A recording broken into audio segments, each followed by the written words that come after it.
Trump అయితే ఏదో కొత్త స్కెచ్ వేస్తున్నారు. అదే ఇక్కడ ఎవరికి అర్థం కానటువంటిది కాదు.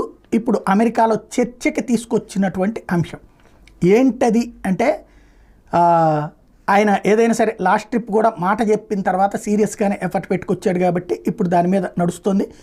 ప్రాజెక్ట్ 2025 ఇది ట్రంప్ విష్ లిస్టు. దానికి సంబంధించి ఎక్స్ప్లెయిన్ చేసుకొచ్చాడు. ఇందులో ప్రధానంగా అమెరికన్లకి ఉద్యోగ అవకాశాలు అన్నటువంటిది, అట్లాగే పాత చెత్త అడ్మినిస్ట్రేషన్ని క్లియర్ చేస్తాను, తొలగించేస్తాను, మార్చేస్తానని చెప్పాడు.